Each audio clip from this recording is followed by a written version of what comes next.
You're listening to Ghosts of Asia, where the spirits of old traditions breathe through concrete walls, where ancient curses are whispered through glowing screens, and where the shadows hiding in modern cities are older than time itself. Every story you'll hear on this channel is a thread pulled from the hidden seams between this world and the next. Real places, real beliefs, and the ghosts that refuse to be forgotten. Tonight, we take you to a new apartment complex in the port city of Busan. Stainless steel elevators, keycard entries, smart lights, every modern comfort except one. You see, some rooms aren't built to be lived in. Some mirrors don't reflect what's real, and some voices are meant to stay silent. But when the past is buried beneath sleek tiles and touchscreen walls, it doesn't rest. It waits. And when you finally hear it whispering through the intercom in the middle of the night, it's already too late.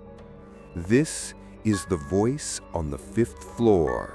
The woman at the leasing office smiled too wide when she saw Jiwon step inside, suitcase in hand and shadows under her eyes. That smile, the kind that never reached her pupils, lingered a second too long, as if she'd already guessed that Jiwon wasn't the kind to ask many questions. "This is our last available unit," the woman chirped, gesturing to the glossy brochure. "5th floor, 504. Corner unit, nice view."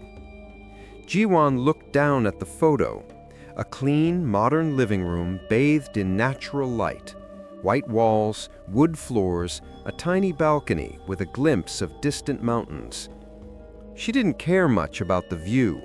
What mattered was that it was far enough from Seoul and close enough to the quiet, that it had decent Wi-Fi and solid walls, that it was new, with no trace of the past soaked into the wood or woven into old carpets. But she should have noticed then that the woman never mentioned the neighbor. "Who's in 505?" Jiwon asked, half distracted as she skimmed through the rental terms. There was a pause, small but tight. "Unoccupied. Renovations. Being closed off since construction. Just storage." She moved on before Jiwon could think to ask more. The building itself was a mirror of all things sterile and new. No graffiti, no chipped tiles, no neighbor dogs barking at shadows behind doors. Just the humming quiet of polished metal and sensor lights that flickered on half a second too late. Jiwon stepped into the elevator alone. The digital screen glowed softly. 1F, 2F, 3F, 4F, 5F.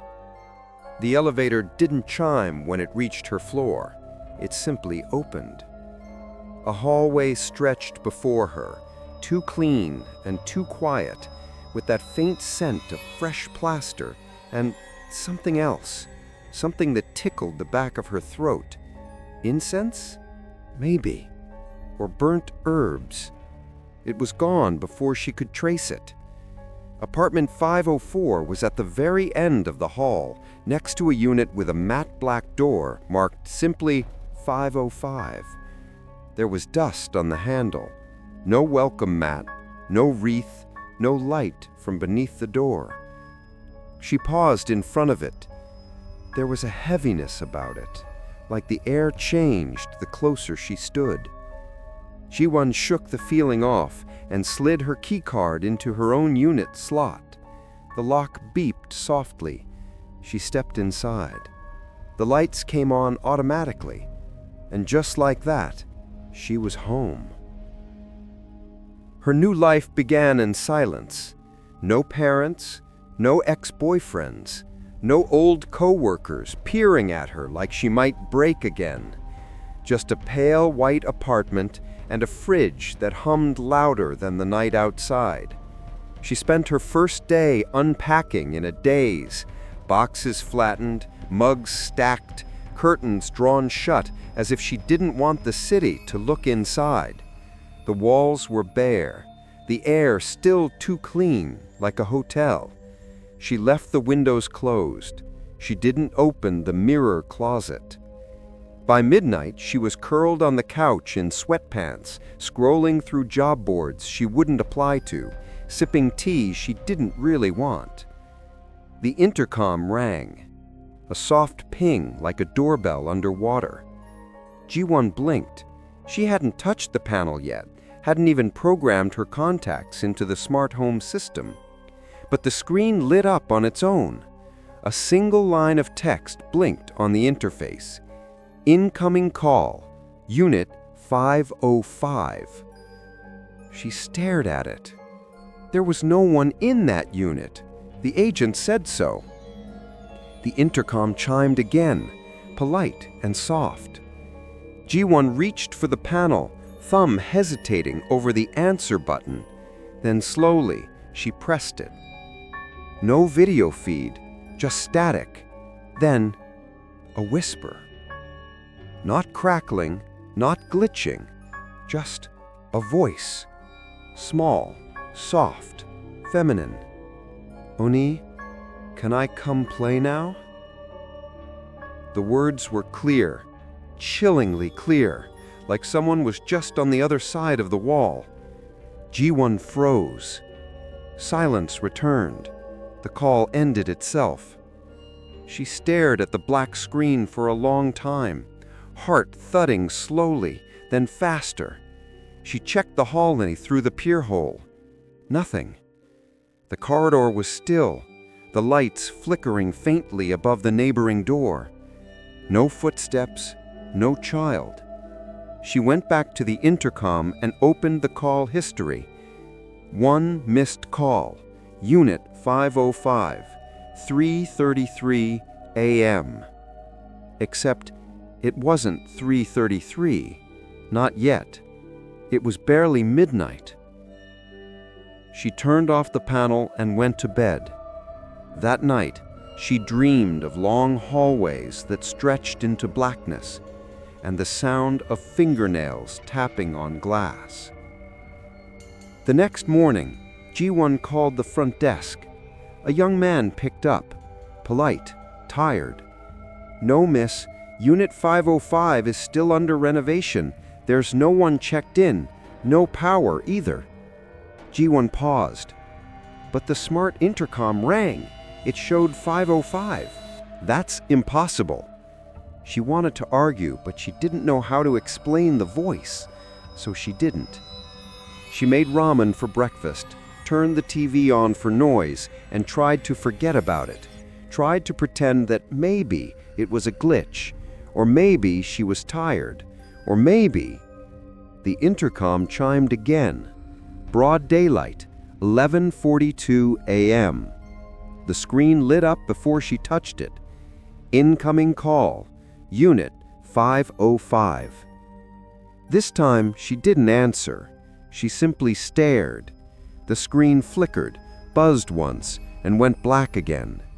She turned it off at the power source, pulled the wire out of the wall. But even then, as she walked away, she thought she heard a voice, muffled and far away. "You said you'd let me in." She pressed her palms to her ears and didn't look back. 3 nights later, Ji-won met Mrs. Back in the hallway, a frail old woman in apartment 503 with a cloud of white hair and a voice like tissue paper. They nodded politely, but as Ji-won reached her door, Mrs. Back turned and said quietly, "You shouldn't answer it." "Sorry?" "The one next door. When it calls..." "How did you..." "She waits. She always waits. But you mustn't answer. Not twice." And with that, she turned and closed her door. Ji-won stood alone, staring at the blackened door of 505, feeling her heartbeat echo against the quiet. She didn't sleep that night, because at 3:33 a.m., the lights flickered, and somewhere in the wall behind her head, she heard it, the soft, rhythmic sound of knuckles tapping on glass. Not outside, not at the door. Inside the wall. The second time the intercom rang, Jiwan was in the shower. It was past midnight again. She didn't hear the first chime, only the second one, faint and echoing through the misted bathroom like a bell underwater. She froze with soap still in her hair, heart pounding. She stepped out, dripping, wrapped in a towel, water trailing down the hallway as she approached the smart panel near the front door. It blinked with a quiet urgency. Incoming call, Unit 505. Jiwan stood there, chest rising and falling. Her hand hovered over the screen. The water from her fingertips touched the panel. The screen flickered once, then twice. No video, only audio. And then, again, that same voice, soft, thin, like it had been waiting just on the other side of the wall. Eoni? Can I come play now? Jiwan dropped her hand. She didn't respond. The screen went black. The silence that followed was louder than any scream. She stared at her own reflection in the blank screen, the outline of her dripping hair, the red in her eyes. For a moment, the image in the glass shimmered like something was breathing behind it. She unplugged the intercom again, but she didn't sleep. The next morning, the hallway outside her unit felt heavier. Not darker exactly, but sluggish, as if the air itself had grown thicker overnight. She passed by Unit 505 and couldn't help but glance at the door. Still shut, still dust on the handle, still no sign of life. But now she noticed something she hadn't before. Near the base of the door frame, etched faintly into the wood, was a small charcoal black symbol, like it had been burned into the surface and then painted over in a rush. It was barely visible in the morning light. A spiral, cracked down the middle. She crouched down, touched it.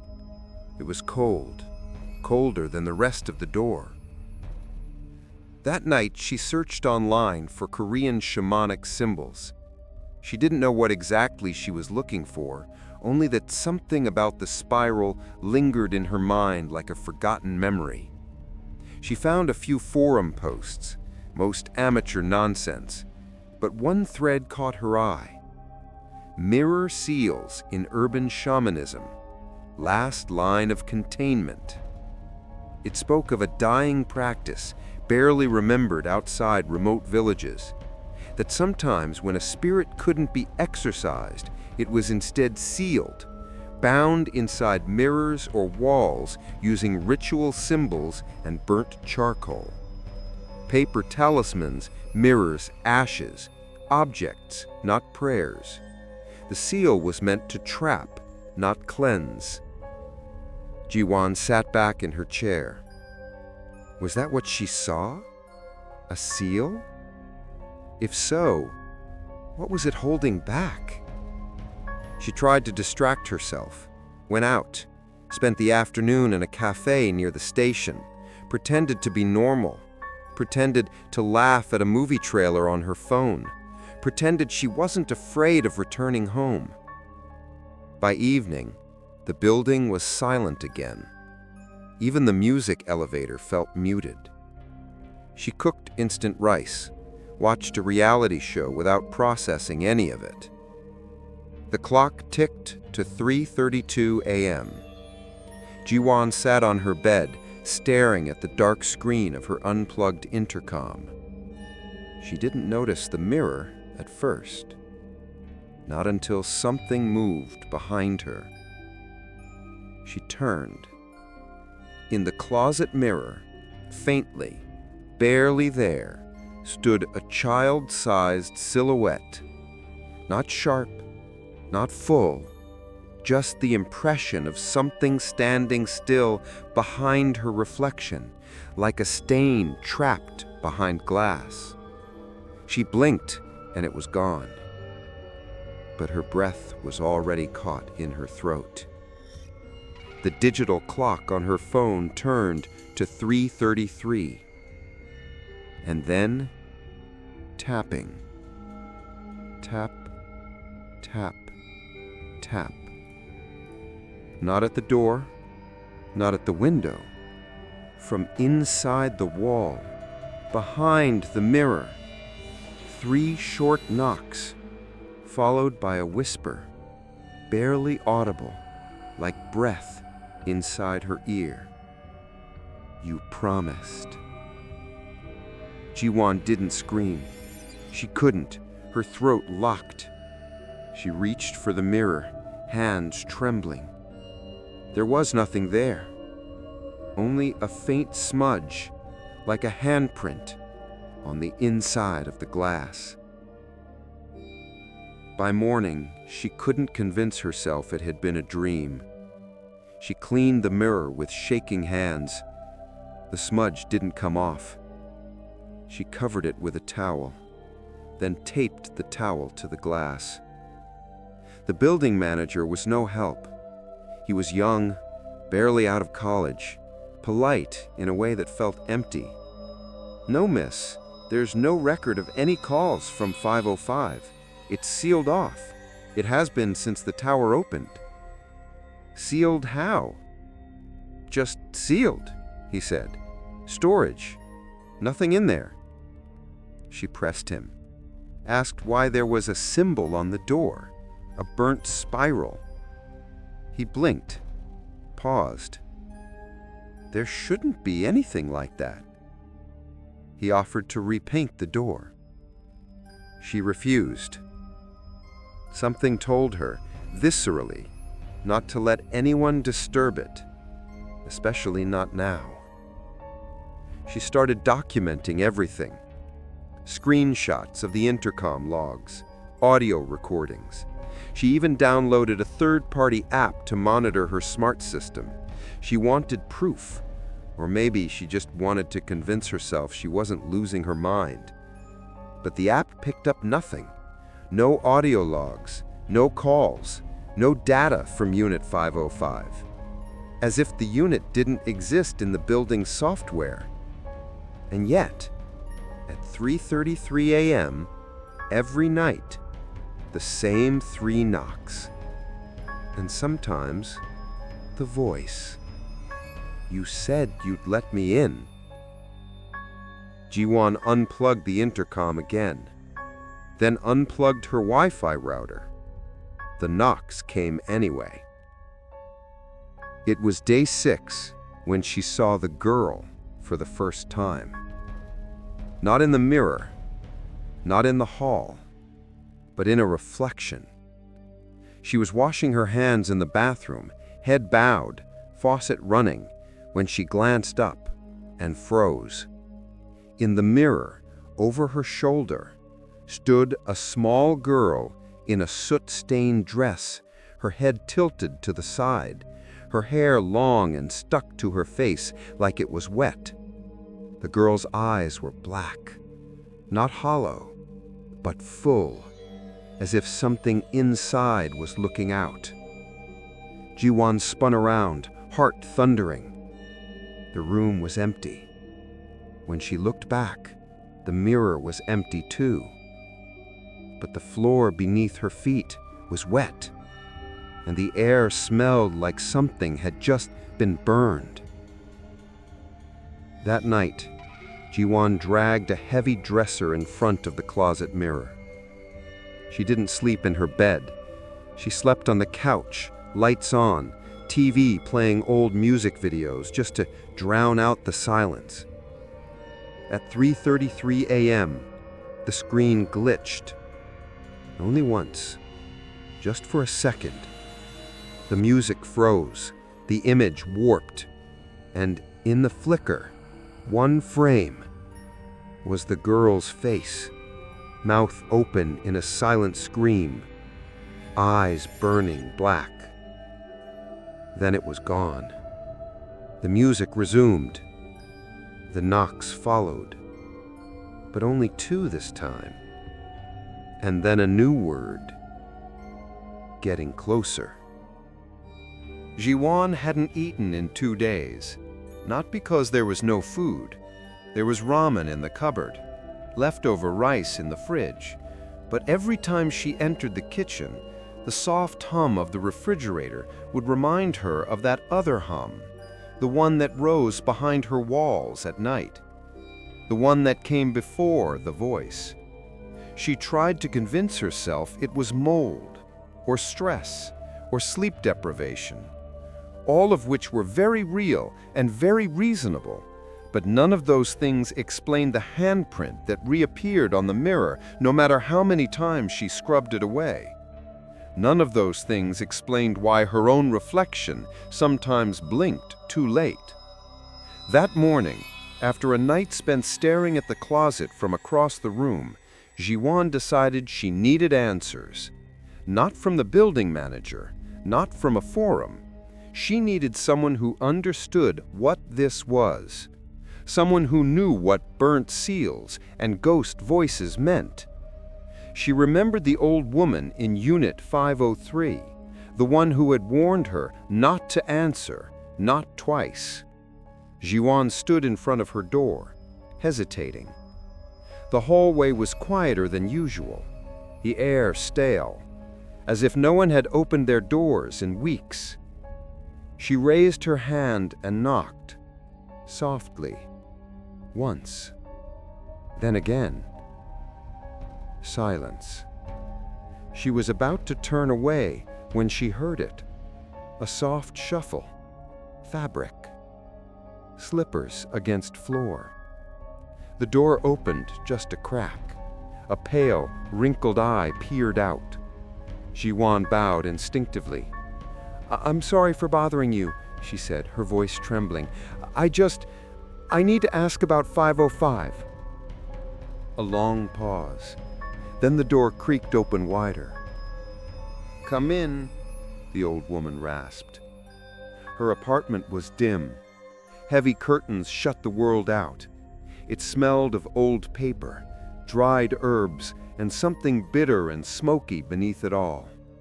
The living room was cluttered with books, framed photos, a small altar in the corner with a flickering red light. Jiwan's eyes drifted across the items on the shelves. Old brass bells, carved wooden masks, and folded paper talismans yellowed with age.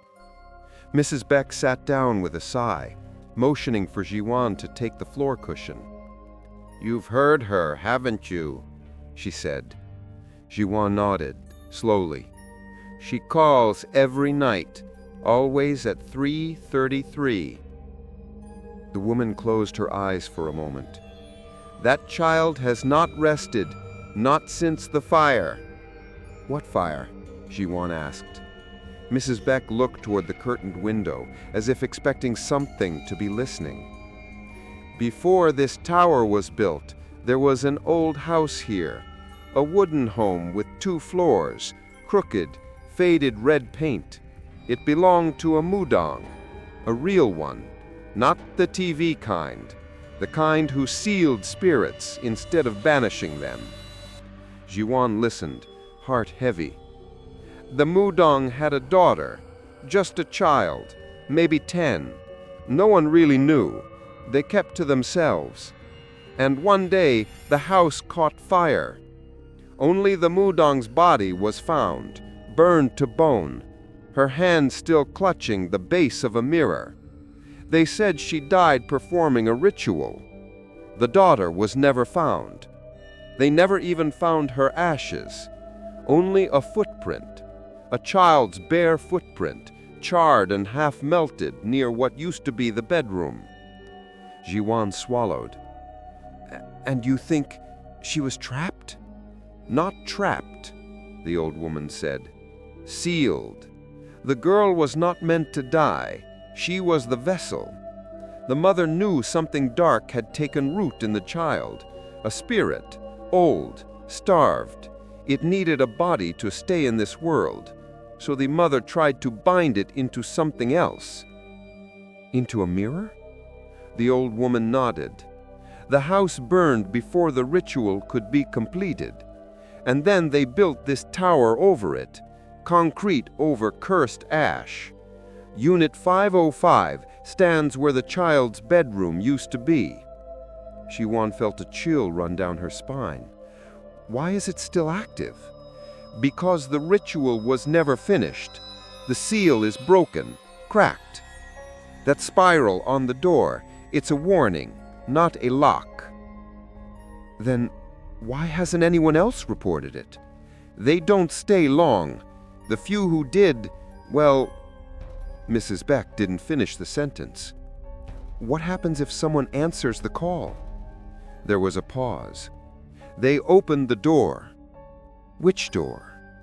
The old woman looked at Jiwan in the eyes. "The one between worlds." Jiwan felt her stomach twist. She remembered the voice. "You promised." The mirror. The knocks. She had answered once. That counted, didn't it? "Have you heard her before?" Jiwan whispered. Mrs. Beck's hands trembled. "When I was younger, I lived in Unit 506. My sister lived in Unit 504.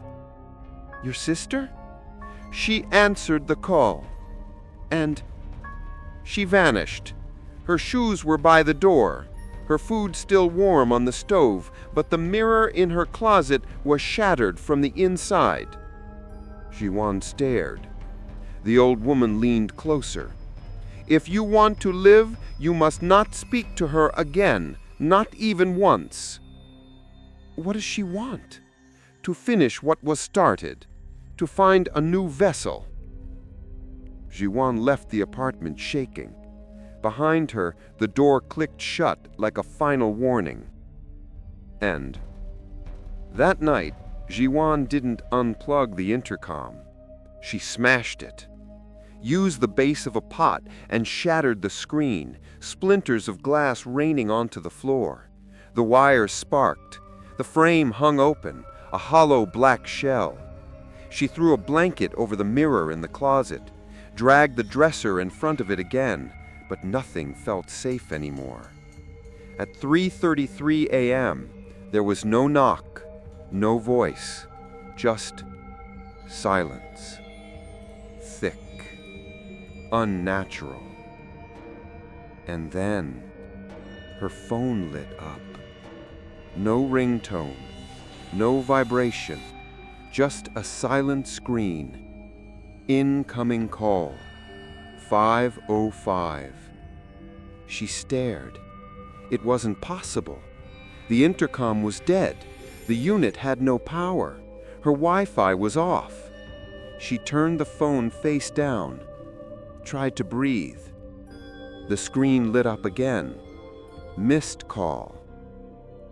505. And beneath it, a voicemail, notification.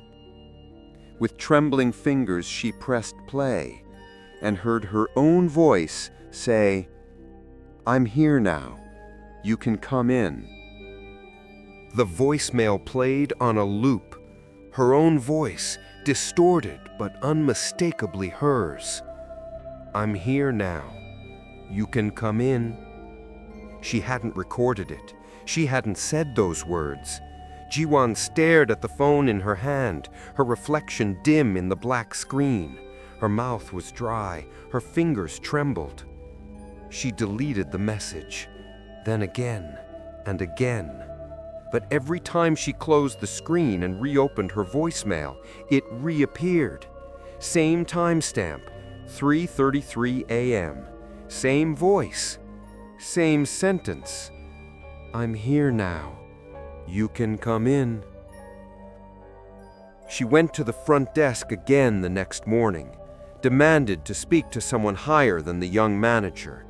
A supervisor met her in the lobby, an older woman this time, stern, immaculately dressed, her expression carefully neutral. "Unit 505, Jiwon said. "There's something wrong with it." The woman's gaze sharpened. "It's under permanent lock," she said. "Not for residents. Not even staff have access." "That's not possible. I've been getting calls." The woman didn't blink. "Ms. Yoon, I suggest you contact technical support for your personal devices. Unit 505 is not an active listing. It has no power, no connection, no tenant. That is all." Jiwon stood frozen as the woman turned and walked away. No apology, no concern, just a line rehearsed too perfectly. That evening, Jiwon went to the hardware store and bought blackout tape. Thick, industrial-grade adhesive. She sealed every edge of the mirror in the closet, taped it from top to bottom, then nailed a blanket over it again. She left the lights on. She left the TV on. She left music playing. She needed noise, anything to drown out the memory of that voice. But it didn't work, because around 3:30 a.m., the air changed again. It thickened. She couldn't explain it, only that the light from her TV seemed dimmer, the apartment felt smaller, and the space behind her, just behind her shoulder, felt occupied. She didn't turn around, not until the music on her phone glitched, a soft, garbled skip in the chorus. Then silence. She stood from the couch slowly, clutching the remote like a weapon. She didn't remember walking to the closet, but she found herself there, staring at the taped mirror, her hand on the knob. She didn't open it. She didn't have to, because something inside the mirror moved. She heard it, a slow scraping sound like fingernails on glass. 1, 2, 3 drags, slow and deliberate.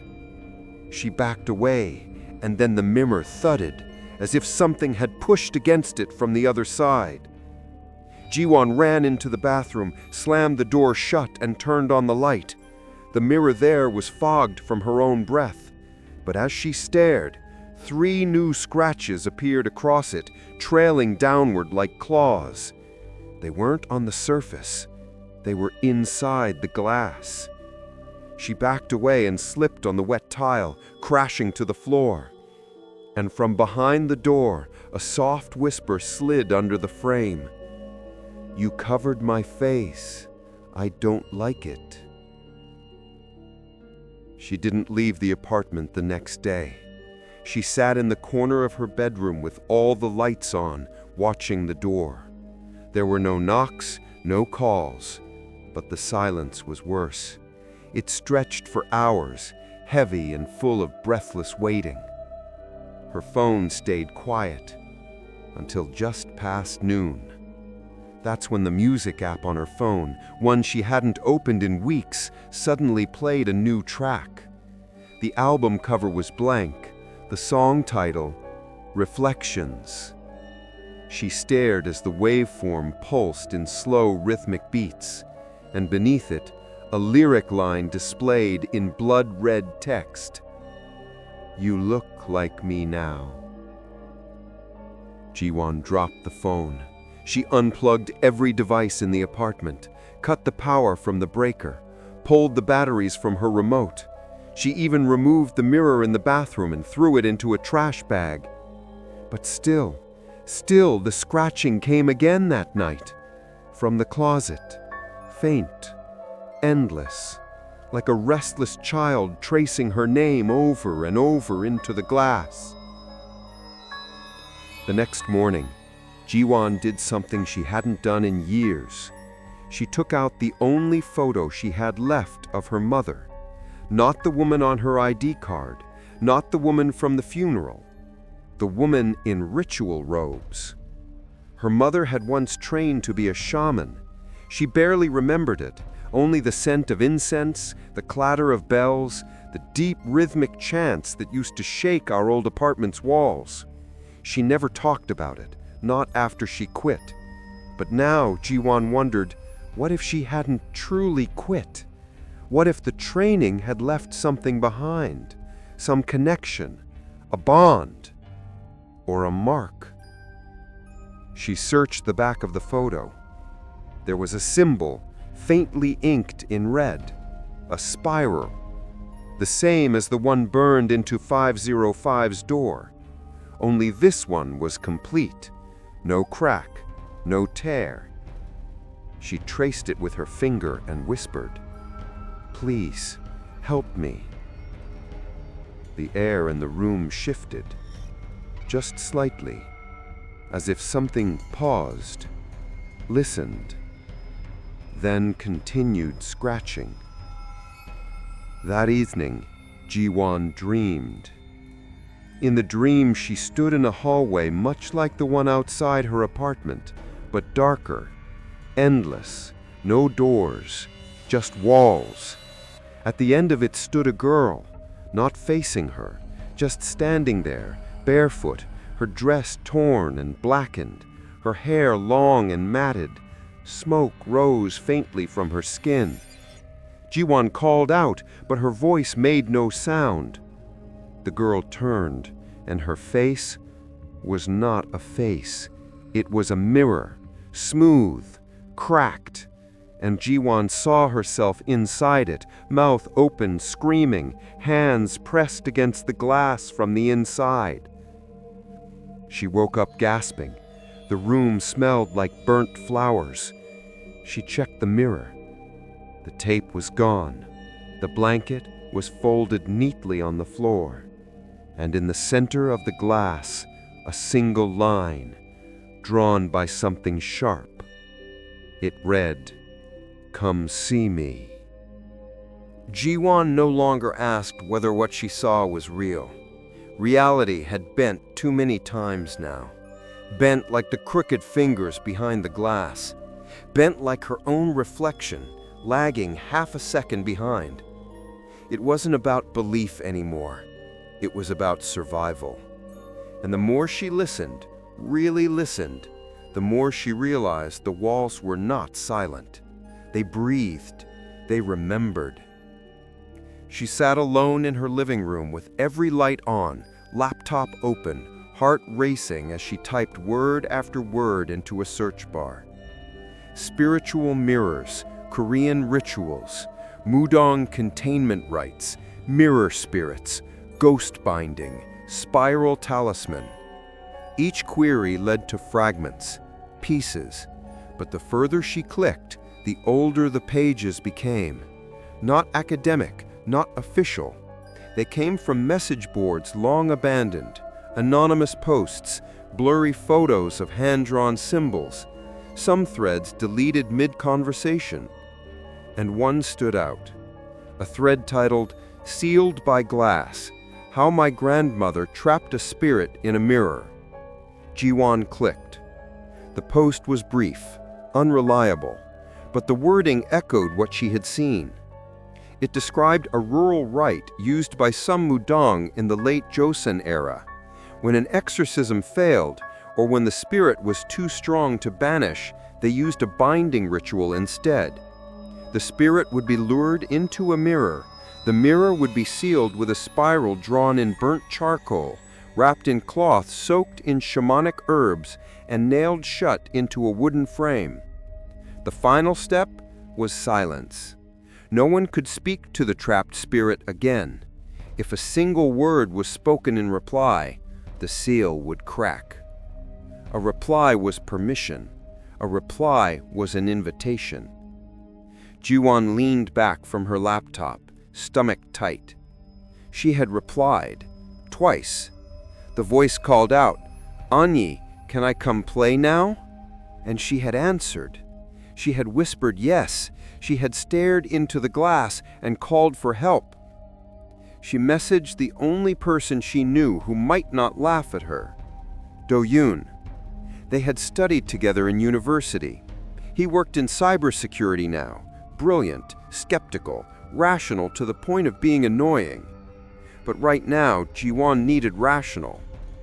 She didn't tell him about the ghost, not at first. She only said there was something strange going on in her building. The intercom was acting up.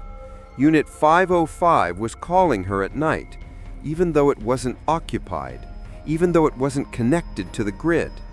He replied within minutes. "That's not possible," he said. "Not unless someone hacked the system." "Can that be done remotely?" "Not if the unit has no power, unless someone's tampered with physical wiring, or the system is lying." He offered to come over. She hesitated, then said yes. Do-yoon arrived the next day with a backpack full of tools and 2 cans of coffee. He was tall, awkward, fidgety with his sleeves, always had been. He scanned the intercom, the smart panels, the network hardware. "Everything looks normal," he said. "Define normal." He pulled out a laptop, plugged into the wall. "Let's check the logs." Ji-won watched him as he tapped commands she couldn't follow. Then stopped. "What's this?" "A hidden data cache, buried deep in the system, not visible on any of the tenant-side panels. It recorded internal pings from Unit 505. He read aloud.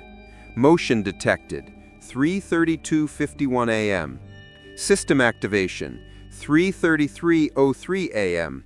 Audio initiated, Unit 505 to Unit 504. Duration, 17 seconds. "That's the voice," Ji-won whispered. He frowned. "But there's no file. The logs claim the audio was transmitted, but the file is corrupted or encrypted." He kept digging. More entries, always the same time, always from 505. No matching entries on the building-wide system, as if the unit only existed in her apartment. "This isn't a hack," he muttered. "This is a loop, a closed circuit repeating a signal with no origin." "What does that mean?" "It means it's not digital. The signal's being triggered, but the system has no idea why or how." He looked unsettled. "This isn't supposed to happen." That night, Ji-won asked him to stay. Do-yoon agreed. They stayed up late watching old variety shows, both pretending not to be watching the clock. At 3:32 a.m., the power flickered. Only for a second. The TV glitched. The lights dimmed. Do-yoon sat up straight. His laptop beeped. The screen turned black, then displayed a message in blood-red letters. "I see you too." The intercom lit up, despite being smashed, unplugged, and covered with tape. The panel flashed, "Incoming call, Unit 505, then answered itself. No video, just static. And then, her voice again. But this time it wasn't a whisper. It was right there, in the room, so clear it made their bones feel hollow. "You're not alone anymore." Do-yoon shut his laptop. It wouldn't turn off. The air turned cold, and the smell of burnt herbs filled the room. They turned toward the closet. The dresser had moved, just slightly, half an inch, like something behind it had pushed. 3 soft knocks came from the other side. Do-yoon stood frozen. "What the hell is this?" Ji-won looked at him. "It's not a hack. It's not in the code. It's in the mirror." When morning came, Do-yoon left.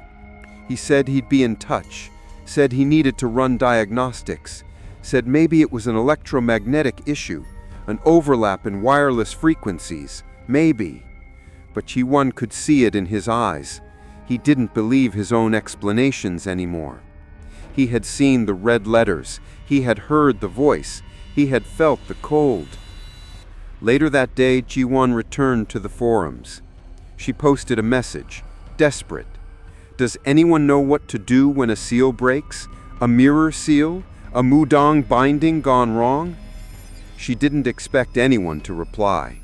But a few hours later she got a message, private, no name, just a user called Red Ashes. It said, "If it's trying to come through, the mirror is no longer a prison, it's a door. Don't break it, don't speak, and whatever you do, don't look into her eyes." That night, Jiwon sat across from the mirror. Dresser moved aside, blanket removed. Nothing but glass, and within it, herself. Just herself, still, expressionless. But behind her reflection, the closet was deeper. The back wall looked farther away than it should, like it had stretched, like space inside the glass no longer obeyed the rules of her apartment. She stared for a long time, and then she whispered, just once, "What do you want?" Her reflection didn't answer, but the girl behind it smiled. Jiwon no longer kept track of the days, only the nights, only the times when the clock struck 3:33 a.m. and the air changed, when the mirror breathed, when the lights dimmed, not from electricity, but something older, something watching. It had been 1 week since Do-yoon left. He hadn't replied to her texts, he hadn't answered her calls. The last thing he sent was a photo, blurry, pulled from the apartment's smart app cache he had managed to crack open. It showed a heat map, movement. Inside Unit 505, midnight to 4 a.m., a constant red presence pacing back and forth, and then standing still, right next to her wall. Jiwon spent the next morning examining the smart home control panel again. She hadn't touched it since she'd smashed the intercom, but the main hub still worked. With a deep breath, she logged into the hidden backend, something she remembered watching Do-yoon do. It showed all devices in the building, door sensors, window locks, lights, thermostats, and then beneath the list of standard apartments, a faded, semi-transparent entry. Unit 505, admin disabled, ghost mode active. She stared at it unblinking. Ghost mode. She clicked. The screen didn't open, but it flickered. Then a soft sound, a child humming. Faint, barely there, but coming from the panel itself. She pulled her hand back. The interface scrolled on its own. Movement logs, dozens, hundreds, unseen entries detected Unit 505 to Unit 504. Every night, every single night. Exactly 3:33 a.m. Length of presence, 3 hours, 33 minutes. Room temperature, 3.3 degrees Celsius. Occupant interaction, open. Open. Not detected, not motion, just the word open. Like a door, like a mirror. She shut the panel, taped it shut, and placed a chair in front of it like it could stop the thing inside. She didn't know if it made a difference, but it gave her something to do while she waited for the next knock. That night, the knocking changed. It wasn't 3 soft taps. It was one long, slow drag of something hard against the inside of the mirror, like a finger with a nail too long, circling the glass, carving something. She tried to ignore it, turned up the TV, put on headphones, wrapped herself in a blanket on the couch and faced away from the closet. But then she heard the closet door creak, not open, just shift. And then the mirror surface cracked, not shattered, but spidered, like pressure was building from the other side. Jiwon crept forward, slowly, on her hands and knees, She peered around the edge of the door and saw the mirror glowing faintly, like moonlight trapped behind glass. And on the surface, new writing, carved in reverse. A child's handwriting, like scratched with a stick or a nail. Let me play. And beneath it, something worse. She's not alone in here. Jiwan backed away. Her legs gave out. She pressed herself against the far wall, clutching her phone, unsure what to do, who to call, where to run. And then the hallway light outside flickered. A shadow passed across the frosted glass of her front door, but no footsteps, only the smell of burnt hair and wet ash. She didn't sleep. At sunrise, she searched again. This time she went offline, to the source. She took a train 3 hours out of the city to a rural village her mother once mentioned in passing, a place called Jangningri. She carried only a notebook, the old photo of her mother, and a USB drive filled with smart system logs. It took her hours to find someone who would talk to her. An old man running a tea shop near the mountains. He had once been an apprentice to a shaman, long ago. She showed him the spiral symbol, the one burned in the door of 505. He looked at it and went quiet. Then he nodded. That's not a talisman, that's a warning. She asked him about mirror rituals, spirit bindings, seals that failed. He spoke slowly, with fear in his voice. A mirror is not just a reflection, it's a doorway, a skin between this world and the next. When you trap something inside it, you trap its hunger too. But if the seal weakens, the hunger grows. Jiwan's throat tightened. Can it escape? He hesitated. Only if someone feeds it. How? By looking too long, by replying, by listening when it calls. And if they feed it enough, it doesn't just escape, it follows. Jiwan stood, pale and trembling. How I stop it? He looked at her for a long time. You don't. Unless you finish what the first shaman failed to do. You become the seal. She returned to the city that night. The hallway outside her apartment was dark. The sensor lights didn't turn on. Her keycard worked, but the door felt heavy, as if something resisted from the other side. She stepped inside. The air was freezing. The lights inside didn't turn on. The mirror in the closet was bare. No writing, no cracks, just her reflection.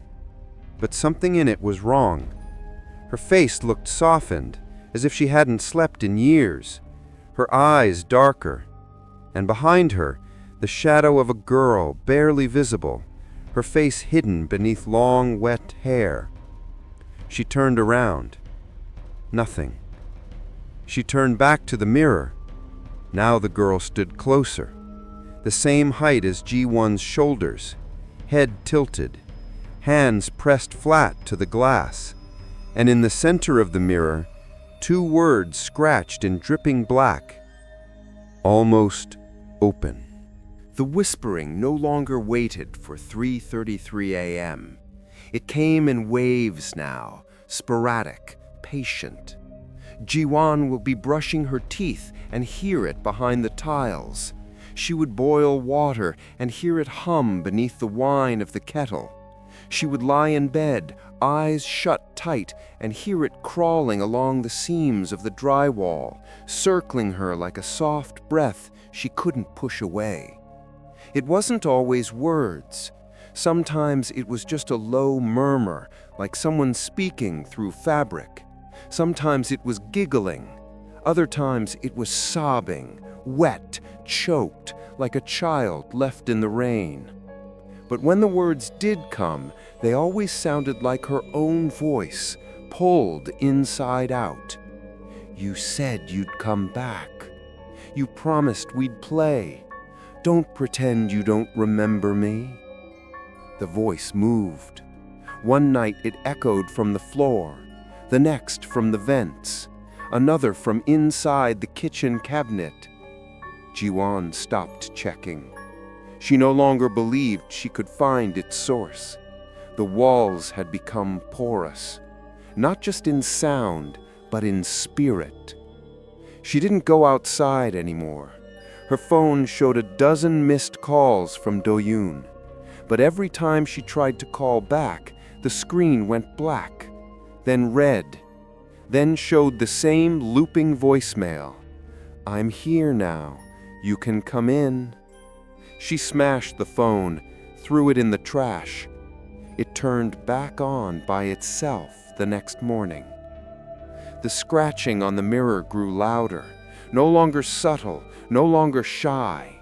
It sounded like someone dragging their fingernails across chalkboard glass, hard enough to carve, hard enough to bleed. Jiwan peeled back the blanket she had retaped over the mirror and saw the edges of the frame were splitting.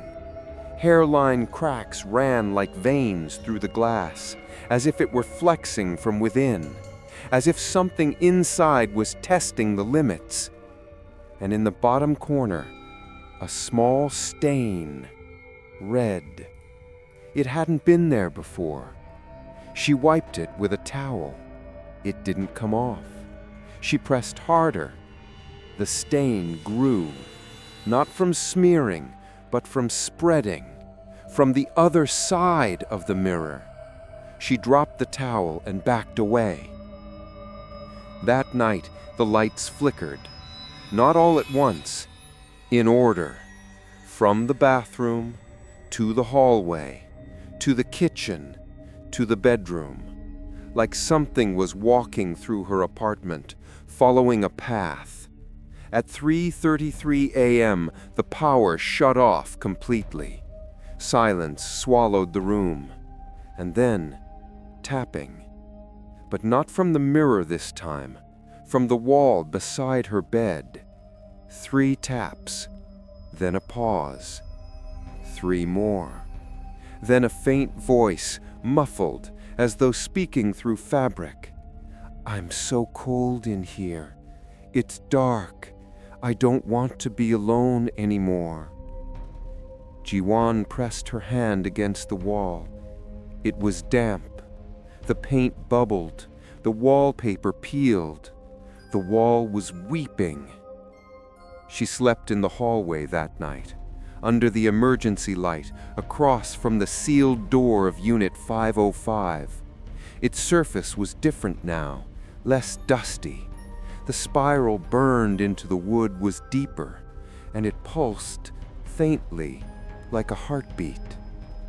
She sat there for hours, knees tucked to her chest, staring at that door. And that's when she noticed the air vent, a small one, near the baseboard, between 504 and 505. She crawled toward it, hands trembling, and peered through the grate. Only blackness on the other side. But then, movement. A flicker. A child's eye, open wide, just inches away, staring back through the vent. She gasped and fell backward. The eye didn't blink.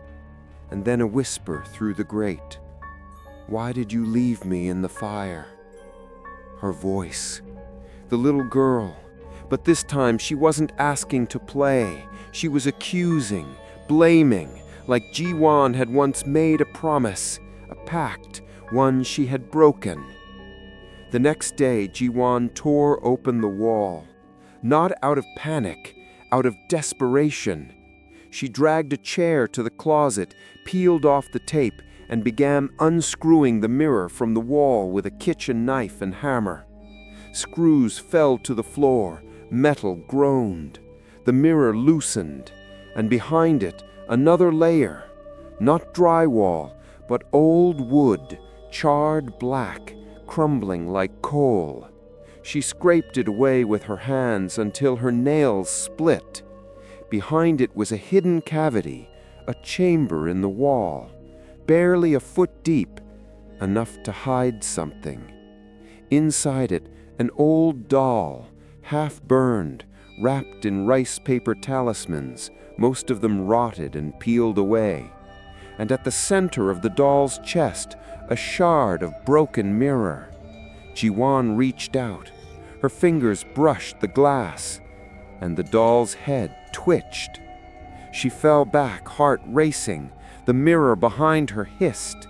The reflection twisted, her face stretched, mouth wide, eyes black. Not her, not anymore. The whisper came from everywhere at once. Now you've seen where I live. Now you can't leave.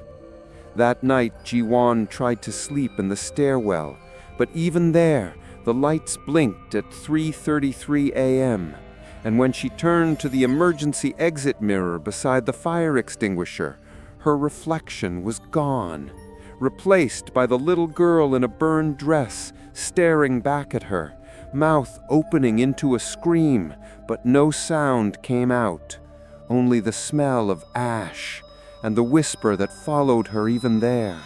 You're part of the wall now. You can't unhear me. You can't unsee me. Let me out. Let me in. Let me become you. Jiwan could feel something in her chest beginning to rot. It wasn't illness, not physical, but something deeper, like a thread unraveling inside her every time she closed her eyes. She no longer dreamed. She no longer remembered what it felt like to wake up rested. She only remembered the mirror, the girl, the eyes behind the vent, and the blood-stained wall whispering like a lullaby that refused to end.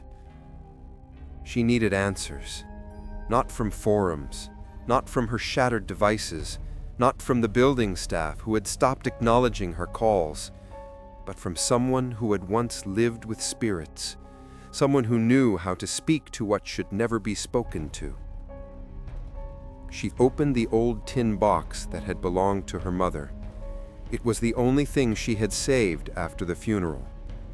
Inside were faded talismans, dried herbs in cracked sachets, and a small address book with a few numbers scrawled in careful brushstroke. Most were disconnected. One still rang, a name she barely remembered, Halmoni Gyesun, a retired mudang, a friend from her mother's early training days. Jiwan called and waited, expecting silence, but someone answered, a voice like crumpled silk. "You should not be calling me from that place," the woman said without hello. Jiwan's mouth went dry. "You know about it?" There was a pause. "I warned your mother never to return there. I warned her to burn the ground before the city could build." "The tower was built over a ritual site, wasn't it?" Jiwan asked. "No, child. It was built over a prison." "And the girl?" "The girl was never just a girl," Halmoni said softly. "Your mother's friend tried to raise her alone, but she was not born clean. Something came with her, something old. It hid in her, lived in her, until it no longer wanted to." Jiwan's fingers trembled. "Then what happened?" There was a long silence on the line. The child became hungry. She began mimicking voices, saying things that weren't hers. Her mother tried to bind it, to trap the spirit in the only thing strong enough to hold it. A mirror? Yes. But she failed. The seal broke. The spirit remains. But now it's not just the girl. It's both of them, woven, burned into each other. Jiwan could barely breathe. "Can it still be sealed again?" The shaman's voice turned sharp. "Have you spoken to it?" "Yes." "More than once?" Jiwan closed her eyes. "Yes." Then it knows your name, and now it wants your face." Her hands went cold. "You must listen very carefully," Halmoni said. "There's a final rite, an exile ritual, not to destroy, but to bind again. It can only be performed by someone marked, someone who has heard the spirit through walls, seen it in reflections, touched its hunger." Ji-won whispered, "That's me." "It must be done before the 7th cycle," the shaman said, "before the mirror shatters fully, before the doorway is wide enough for it to walk through." "How many nights has it been?" "7, Ji-won said. The line went quiet. "Then there may still be time, but only if you do exactly as I say." The ritual required 3 things: a mirror from the original site, ashes from the broken seal, and a sacrifice, not of blood, but of self. She had to give the spirit a name it couldn't take, a memory stronger than fear, a tether to the world of the living, something it could not mimic or absorb. Ji-won returned to her apartment just before dusk. The sky hung heavy and gray, like smoke before a storm. Inside the apartment was still. The air felt thick, suffocating, every surface cold. The lights flickered when she stepped over the threshold. The mirror in the closet was bare, as if waiting. She gathered the fragments of the doll she had found behind the wall, wrapped the burned paper talismans in white cloth, and placed the shard of glass from the doll's chest into a bowl with salt and dried herbs. Then, in silence, she lit a match and held it to the corner of the cloth. The ashes smelled sweet at first, then sour, then like something rotting from under the floorboards. The crack in her hands. She didn't flinch. Instead, she carried the ash into the living room, spread it in a spiral on the floor, just like her mother's books had shown. One continuous line, no breaks. At its center, she placed her mother's photograph. A name you cannot take, a love you cannot imitate, a bond you cannot consume. This is who I am. The words were shaky, but they came. She sat inside the spiral and faced the closet. Waited. The first knock came early, 3:01 a.m. Soft, familiar. Then another, and another, each one louder, until the closet door creaked open, slowly, on its own. The mirror shimmered like water, and the girl stepped through. Her skin was gray, her hair hung in matted strands, her eyes were pits. She smiled with Ji-won's face and spoke with Ji-won's voice. "I'm ready now. Let's play." Ji-won didn't move. She held the spiral, held the memory, held the silence. The girl stepped closer, so close that frost gathered on the floor beneath her, so close that she could hear her breathing, sharp, quick, excited. The girl opened her mouth to speak again, but Ji-won reached into her coat and pulled out the shard of mirror she had saved. She held it up between them. Reflected in it was not a child, but a mass of shadows, twisted limbs, a grin that did not belong on any human face. It hissed. The girl recoiled. Ji-won whispered her mother's name, then her own, then her mother's again. She pressed the mirror shard into her palm and closed her fingers around it, drawing blood. A drop hit the spiral. The lines glowed, white hot. The girl screamed, not with a child's voice, but with the voice of something ancient, something hollow and deep and starved. Wind whipped through the apartment, though the windows were shut. The mirror cracked. The closet door slammed, and then silence. Utter, complete, breathless. Ji-won woke up on the floor at dawn. The spiral was gone. The mirror was whole again, and the photo of her mother was still at her side, untouched. She looked into the glass. Her reflection blinked in time with her own. For the first time in weeks, it looked right. Human. Still. And alone. The peace lasted less than a day. For a few hours, the air in Ji-won's apartment felt breathable again. The smell of burnt herbs and stagnant ash had vanished. The mirror sat quietly behind the closet door, still cracked at the edges, but no longer humming, no longer dripping, no longer whispering her name. Ji-won opened her windows, washed her sheets, tried to eat, tried to breathe. The silence felt strange, unfamiliar, like the calm that follows a scream, but never quite feels like safety. She didn't trust it. It began again that night, at the door.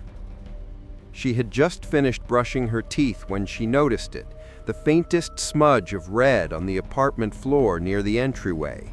She bent down. It was a drop. Blood. Fresh. Still wet. She followed it to the door. More drops. Right at the threshold. Right where the spiral had once glowed. Her heart pounded. She pulled open the door, half expecting to see the hallway empty, silent as always. But there it was. A trail of blood. Tiny, deliberate footsteps. Bare feet, marked in red, leading from Unit 505 directly to her door. She stared in disbelief. No smear, no mess, just prints. As if someone had walked straight through something dead and come to visit. She slammed the door, locked it, then double-locked it. The building manager wouldn't answer her calls. Neither would Do-yun. She searched online again. There was no record of the previous tenants of 504, no listings, no archived leases, no history. It was like no one had ever lived in her unit before her. That couldn't be true. Could it? She found a blog from 3 years ago, half erased. A young woman describing her new apartment. The photos looked familiar. Same floor plan, same balcony, same light fixtures. Unit 504. The post was cheerful. Until it wasn't. The last entry was abrupt. Something's wrong with the mirror. No updates after that. She searched her name. Nothing. Not on tenant lists. Not on building directories. Not even on the digital display in the lobby. It was as if she didn't exist here. But her apartment did. And it was waiting for someone. That night, the intercom lit up. She hadn't repaired it. She hadn't reconnected it, but the screen came to life anyway, glowing like a low ember. There was no name on the display, no incoming call, just a video feed. Live, Unit 505, the hallway inside the sealed unit. But it couldn't be. The door had never opened. The space had never been entered. And yet, the feed showed a room, dark, mold on the walls, peeling wallpaper from another era, and in the center, a mirror, standing upright, freestanding, wrapped in chains. Something was breathing behind it, heavy, labored, wet. Then on the screen, it moved. A small girl stepped into frame. She was dragging something heavy behind her, a sack, long, human-shaped. She dropped it in front of the mirror, knelt beside it, and began to hum. Jiwon's screen went black. The intercom sparked. Smoke curled from the edges. She didn't sleep. She sat on the floor, knees drawn to her chest, clutching the last unburned talisman from her mother's box. The mirror in her closet whispered, but it was not a child's voice.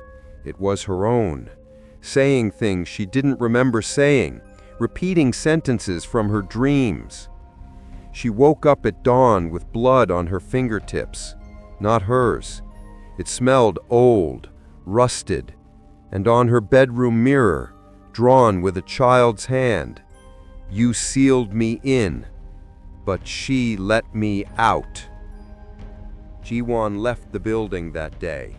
She walked for hours through the city, trying to forget the smell, the weight in her bones, the flicker she kept seeing in passing windows. She wandered into a police station, told them she believed someone had died in Unit 504. They asked her for her ID. She handed it over. The officer frowned. This ID was marked deceased. She stared at him. "Excuse me?" He turned the screen toward her. Yoon Ji-won, listed as deceased. Date of death, March 3rd, 3:33 a.m. She stumbled backwards. The room tilted. Another officer approached, concerned. She turned and ran. They didn't chase her. They didn't believe her. Or worse, they did. When she returned to the building, something was different. The hallway lights no longer flickered. They were off, all of them, permanently. Unit 505 was wide open, its door ajar. Inside, only darkness. She stepped forward, against every instinct, just to look, just to see. The room inside was empty, but the walls were covered in handprints, hundreds of them, some large, some small, some smeared in blood, and carved into the floorboards over and over, "I'm still here, I'm still here, I'm still here." She backed away and saw it. In her own unit's doorframe, a single red print, child-sized, fresh, waiting. Jiwon locked herself in that night, but something had already passed through. The closet was open, the mirror was gone, and on the floor where it had once stood was a puddle, black, not blood, not water, but something in between. She stared into it, saw her own reflection ripple, then split, and out of the corner of her eye, another girl, not the one from before, older, her own age, wearing her clothes, smiling with her mouth, and in that voice, so familiar, a single whisper, "You're not the only one she calls." The mirror was gone, and yet Ji-won still saw herself everywhere, in reflections on blank screens, in the shine of darkened windows, in puddles that hadn't been there a moment before. But the version she saw now, it didn't follow her movements. It stared back, still, unblinking, smiling a second too late. Something had changed. Whatever had once been trapped was now free, and it had left a piece of itself behind, inside her. The spiral seal was gone from the hallway door of Unit 505, burnt away. Nothing remained but the scorched imprint on the wood, cracked, split down the center like a broken eye. Inside the unit, nothing had changed, still abandoned, still dusty, but the air had a new weight to it. Ji-won stood in the middle of the room, watching her breath fog in front of her. There was no heat, no sound, no furniture, But in the far corner, she saw something half buried beneath crumbling floorboards, a fragment of mirror. She picked it up. It was warm, and in its surface, she saw herself, but with black streaks running from her eyes. She dropped it and stepped back. The sound it made when it hit the floor wasn't glass. It was metal, like a lock turning. Back in her unit, she tore through every cabinet, every drawer, every piece of her mother's belongings, looking for something, anything that could reseal the opening. But there was nothing left, only old ink stains and a burnt string. The spiral had been broken, and in its absence, something had made its home inside her apartment, inside her name. That night, Jiwan heard the voice again, but this time it was hers. Not mimicked, not warped, exact. Every syllable. She walked past the bathroom mirror and saw her reflection smile, then speak, but her own mouth hadn't moved. "I'm ready to take your place now." Jiwan covered the mirror, broke it. The shards skittered across the floor, each one catching a piece of her image and none of them aligning. She turned toward the closet. The door was open again, but there was no mirror. Inside, only a wall, and in the center of it, a seam, a hairline crack, pulsing softly like breath held just beneath the skin. She stepped closer. The whisper came again, not in her ear, not in the room, but from her throat, spoken by something inside her ribs. "You brought me here. You let me in. You said I could stay." Jiwan fell to her knees, gripping the floor to keep from floating, because that's what it felt like now, like her body was loosening, becoming hollow, like a door that had been opened too wide.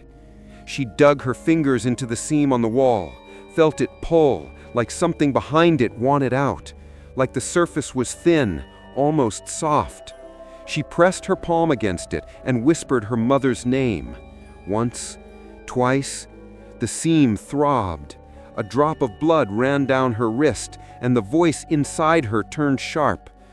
"Don't call her. She left you. She left me. We only have each other now." Jiwan screamed, and the wall answered.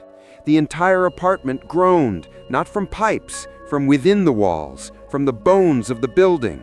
She ran to the front door. It wouldn't open. The lock turned freely, but the door refused to budge, as if the frame itself had swollen shut. She pounded, screamed, but no one came. And behind her, the apartment shifted. The lights dimmed, the walls narrowed, the ceiling felt lower, the air too still. She was being swallowed. In a moment of desperation, she turned to her phone, opened the voice recorder. She didn't know why, she just needed proof, needed to leave something behind. She hit record and spoke into the silence. "This is Yoon Ji-won, Unit 504. There's something here, something that was sealed, and I broke it. I think I broke it, or maybe it used me to break itself. It's not just a spirit, it's a voice, a memory, a thing that reflects you until you can't remember who you were before it. If anyone finds this, don't answer it, don't speak to it, don't say its name, because once it knows your voice, it knows your shape, and once it knows your shape, it can wear your skin." She pressed stop, tried to send the file to Douyin, but the app froze, then crashed, then deleted itself. She turned back toward the closet. The seam in the wall was wider now, wide enough for fingers, and there they were, pale, thin, reaching through. Not like a child's hands, longer, bonier, older. She stepped forward, holding the last shard of mirror from the bathroom in front of her like a blade. The fingers stopped, the wall trembled, and then the voice behind it whispered, "If you break me again, you break yourself, because I'm already inside you. We've already merged. We are the same name now." Ji-won gripped the shard tighter. Her palm bled. She stepped closer. "You're not me," she said. "You're not what I am." And then, through clenched teeth, "You're not the one she loved." The wall screamed, a high, sharp sound that shattered every light in the apartment. The seams split wide, and from the crack, nothing came. Only cold, only silence, only a moment so still it felt like time had paused. She dropped the mirror shard into the opening, spoke her name again, and pressed her handprint over the crack. Her blood soaked into it. The wall hissed, then sealed. The apartment groaned one last time, and then stillness. Real, unmoving, dead. She collapsed on the floor, breathing, shaking, still herself, but unsure for how long, because the walls had taken too much, and now part of her lived inside them. There are silences in life that comfort, and then there are silences that warn. This was the second kind. It began with a stillness in the air. No wind, no hum from the refrigerator, no distant traffic below. The building itself had gone quiet, not asleep, but waiting. Ji-won felt it before she saw it. The lights didn't flicker this time. They simply died, all at once. No warning, no sound. Her apartment was swallowed in black. She lit her phone screen just enough to see the outlines of her walls. Then slowly, that too dimmed, like something was draining the power from her hands. Then a glow, not from her phone, but from the intercom. Still broken, still crushed, still unplugged, but it was on, glowing red, the color of warning. And on the cracked screen, one message pulsed. "Active call, Unit 505. It had never said active before. Ji-won stood frozen. The call connected on its own. No sound, only static at first. Then breathing. Close. Too close. A voice emerged, but it didn't speak right away. It inhaled her name, drawn out, intimate. Ji-won. She said nothing. The voice continued, soft and steady, like someone smiling with their lips an inch from her ear. "You came to me once, but you didn't stay. I made room for you, and now I need your face." The screen cracked further, a hairline split crawling across it like a vein. Then the voice whispered one final sentence. "The door is open now." And then, nothing.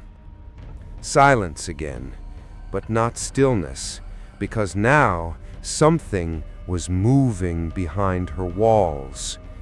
Ji-won turned to the hallway. The apartment door was unlocked, wide open. She didn't remember opening it. She stepped forward, barefoot, drawn to the corridor by an invisible string tugging at her ribs.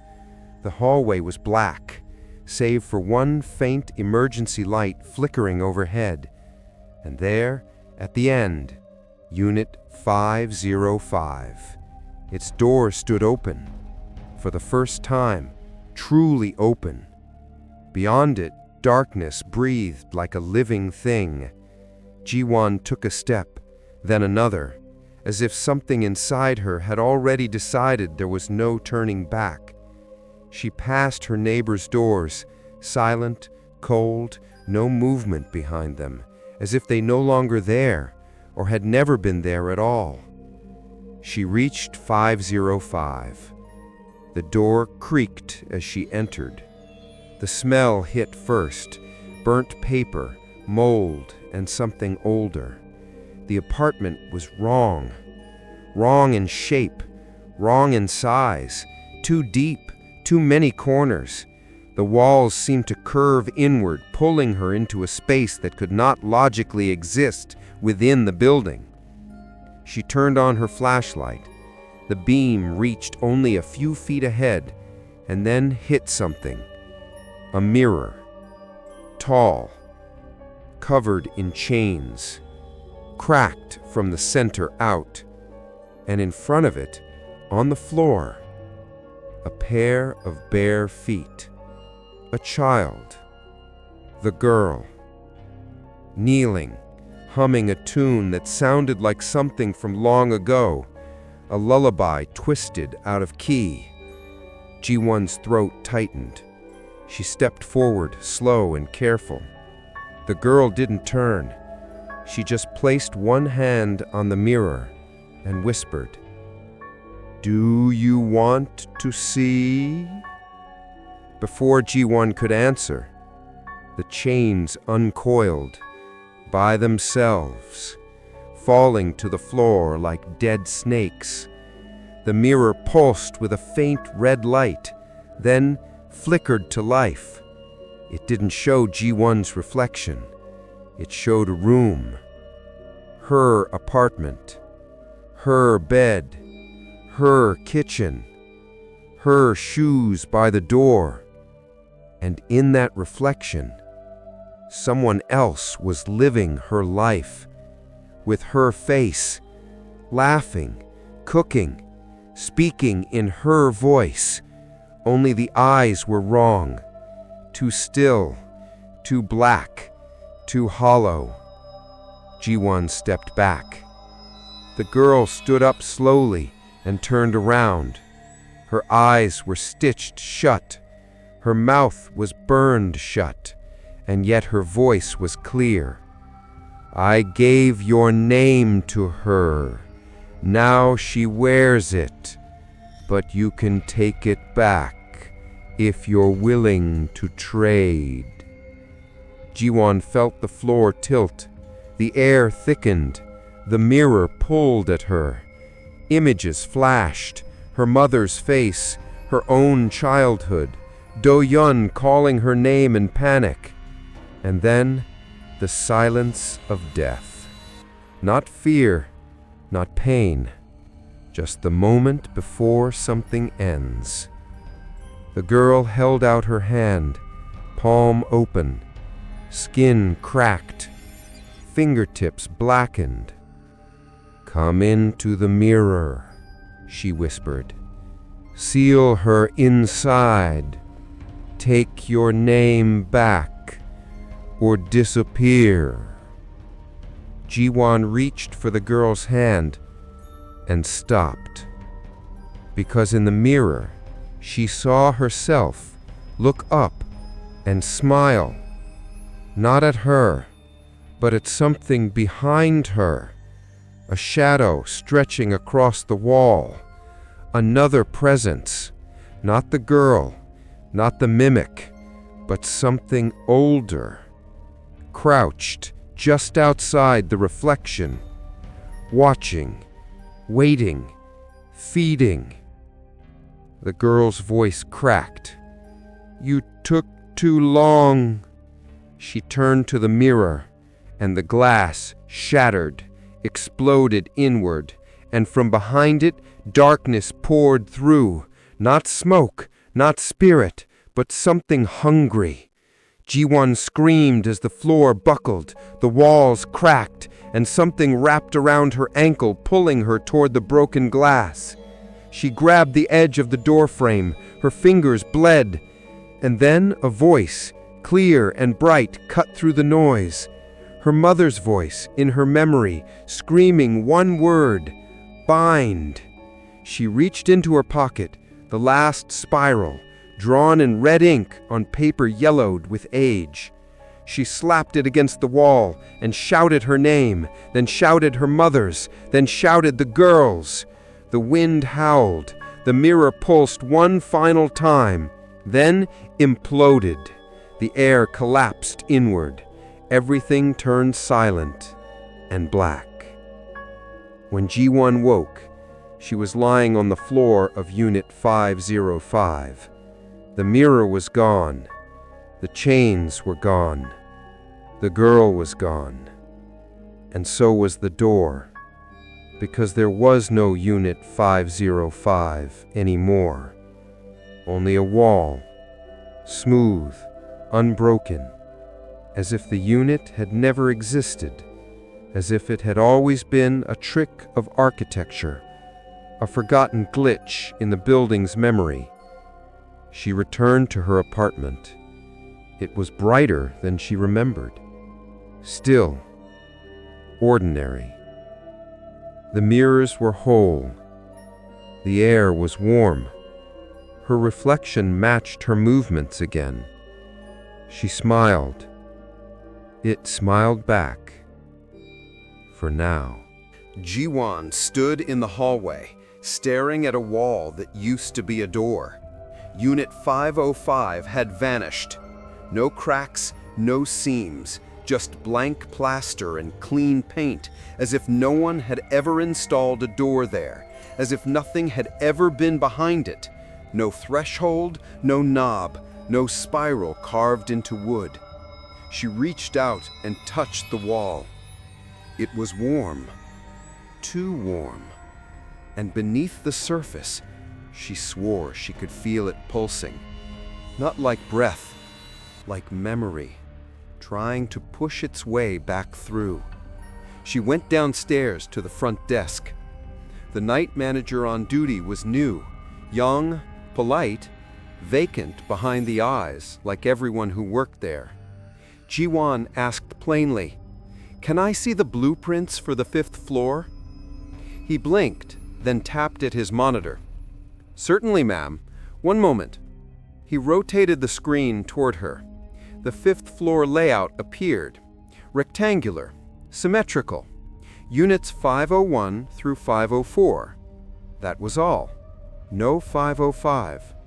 No records, no permit, no construction log, no door. "Are you sure this is updated?" she asked. "Yes, ma'am. This was the original and final version, approved 6 years ago." Ji-won stared at the screen. "And what about previous tenants in 504? The man hesitated, then looked confused. I don't have access to that."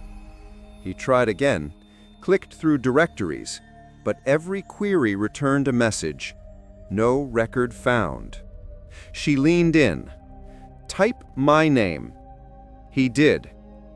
Nothing. The manager looked up, concerned now. "Are you certain you live here?" Ji-won didn't answer. She turned and walked away. She spent the rest of the day chasing ghosts through city records. She visited the permit office, the zoning department, the municipal archives. Each time she asked the same questions. Unit 505, Yoon Ji-won, Park Ge-suk, the Mudang who died in the fire. Each time she received the same kind of answer. "That doesn't exist. That name isn't in our database. That unit was never approved. That floor has no such structure." She asked for fire reports from the lot before construction. They found one eventually, dated 7 years ago. A small house had burned to ash. The owner, unidentified. No surviving relatives. The cause of the fire? Ritual candles, unsupervised. Ji-won asked for the site photos. They brought out a file. She flipped through them one by one, and in the very last photo, half buried in ash, surrounded by soot and rubble, a small child's shoe, burnt at the toe, tied with red string. She didn't go home that night. She wandered the city until her legs ached. She tried to check into a hotel, but the receptionist frowned and said the system couldn't find her ID. She used a coffee shop's Wi-Fi to search herself again. Still no results. She searched Douyin. His name still existed, his company, his profile. She opened his blog. He had posted something 3 days ago, an entry titled, "The Ghosts in the Machine." He wrote about Ji-won, not by name, but the details were too precise. He wrote about someone who had been erased, someone living in a unit that wasn't on the map, someone being mimicked by an echo of the building itself. And then he ended with a warning. If you receive a call from a unit that doesn't exist, don't answer it. If you see your own reflection lag, don't trust it. If the mirror speaks, leave the building. You can't save her. She was already gone. The post had 0 likes, 0 shares, and the comments section had been disabled. Ji-won found herself back at the tower just before sunrise, drawn, exhausted, ready. She rode the elevator to the 5th floor, stood in front of the blank wall where 505 used to be, and knocked. Once, twice, 3 times. She whispered, "I'm still here." The wall stayed solid, but in the floor beneath her feet, something clicked. A soft sound, like a panel shifting. She dropped to her knees and ran her hands along the baseboard, felt a gap. She pried it open. A crawl space, barely large enough to squeeze into. No wiring, no pipes, just dust and old wood and a tunnel that shouldn't be there. She hesitated, then crawled in. The passage was silent, stale, but it descended, sloping downward into the dark like a forgotten artery beneath the building. She crawled until her palms ached, until the light behind her faded, and then, at the end of the crawl space, she found a room. Small, circular. The walls were covered in mirrors, shattered. Dozens of them, each one showing a different version of her. One crying, one screaming, one smiling with black eyes, one lying motionless, blood pooling beneath her. And in the center of the room, a well, old, cracked, dry. Ji-won stood on trembling legs and approached it. Inside, only darkness, but then, a reflection. Not her face, her mother's, tear-streaked, mouth moving silently. Then a whisper rose from the well, not with sound, but with memory. Your name is only safe if no one speaks it. The moment someone remembers you, you returned. And the thing that wants you, it returns too. Ji-won stepped back from the well, looked at the mirrors again, all her selves, all the moments she had fractured, and one by one, the reflections began to whisper, "I'm still in here. You never left. You never got out. We are the parts you didn't survive." She ran, crawled backward through the tunnel, hands slick with something she couldn't see. She burst out on the 5th floor, gasping. But the hallway was wrong now. Too quiet, too flat. All 4 units had become mirrors. Each door reflected her face. Each reflection smiled a second too late. And the hallway lights flickered once, then whispered in static, "Welcome back. We've missed your face." The hallway was silent, but the mirrors whispered. Ji-won stood barefoot on the 5th floor, staring at 4 apartment doors that now reflected her image instead of offering entry. Each door shimmered like a still pond. Each reflection blinked just after she did. She turned to face the one that looked most like her own apartment, Unit 504. Her reflection smiled. She didn't. Her lips stayed still, but the version in the glass lifted one hand, palm to the surface, and traced a slow spiral in fog that wasn't really there. Jiwan whispered, "You're not me." The mirror version tilted its head, still smiling, then mouthed, "I am now." She backed away, and her reflection kept standing, didn't mimic, didn't follow.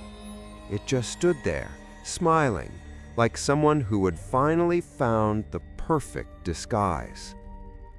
Jiwan didn't go back inside her apartment. She didn't trust it anymore. Instead, she walked the stairwell, down to the 4th floor, the 3rd, the 2nd, looking for signs of life. But the deeper she went, the more the building changed. Every floor was empty, lights dimmed, walls warped, and the windows, they no longer looked outside. They reflected her, over and over. No sky, no street, just herself in every pane of glass, watching her move past, expressionless. She whispered to her own image just to test it. The reflections smiled, all of them, all at once. She ran, back up the stairs, back to the 5th floor, the only place that still felt honest in its horror. Inside her apartment, nothing had moved, but everything felt wrong, like someone had been living there without her. A glass was out on the table, still wet. The bathroom mirror had been cleaned, perfectly. The closet door was open, and inside, a new mirror had appeared, round, ancient-looking, wrapped in red thread. Jiwan stepped in front of it. Her reflection blinked in sync, moved in sync.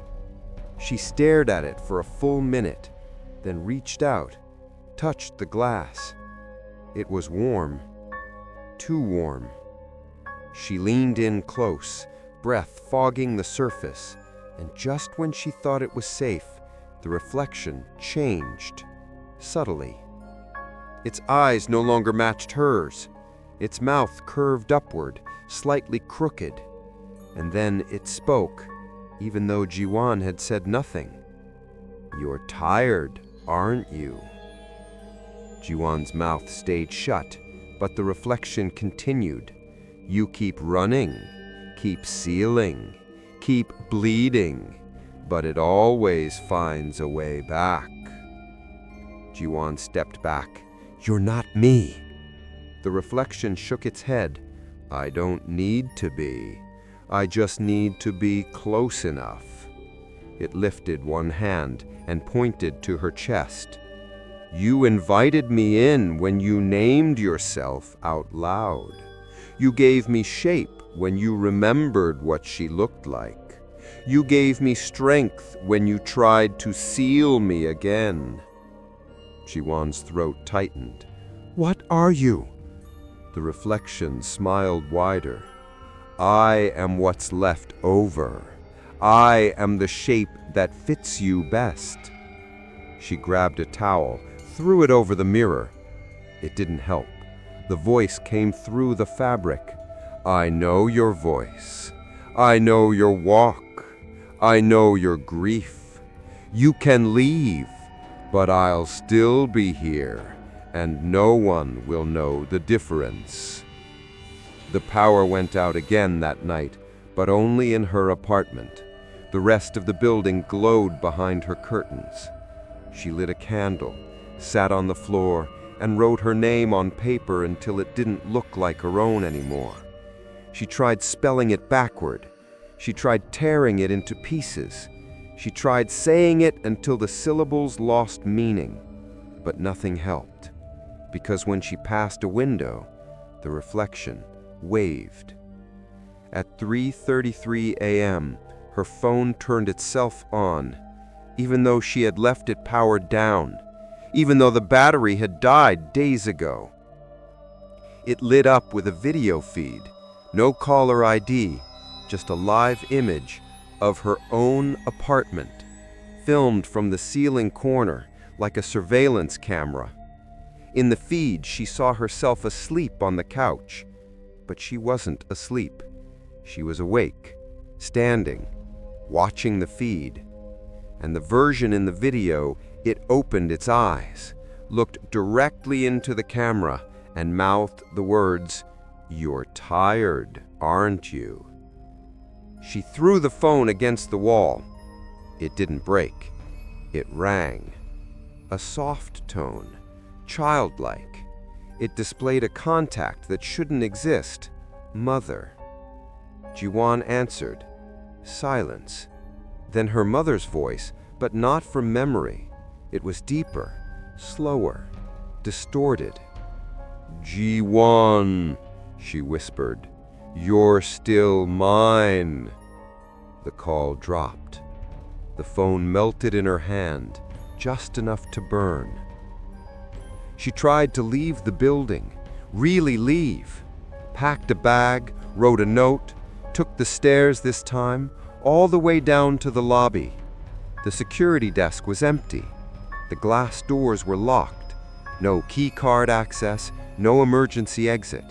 She banged on the glass, screamed, but the only face that appeared behind the reflection was hers, the one with the crooked smile. When she returned to her floor, the hallway had changed again. All 4 apartment doors now bore her name. All 4 had red spirals drawn in chalk. All 4 pulsed when she walked past. She opened her door and found herself inside, standing, facing the closet, whispering over and over, "Let me in, let me in, let me in."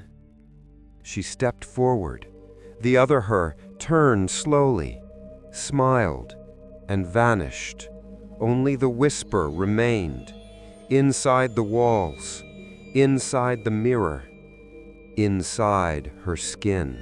Jiwon no longer feared the mirror. She feared herself. Because now, when she woke, she wasn't sure if the thoughts in her head were hers. Because now, when she spoke, she sometimes heard her voice echo a beat too late. Because now, when she passed her reflection, she braced herself for it to blink first. The 5th floor was quiet again, but not peaceful, just patient. A silence so thick it felt like something holding its breath, waiting.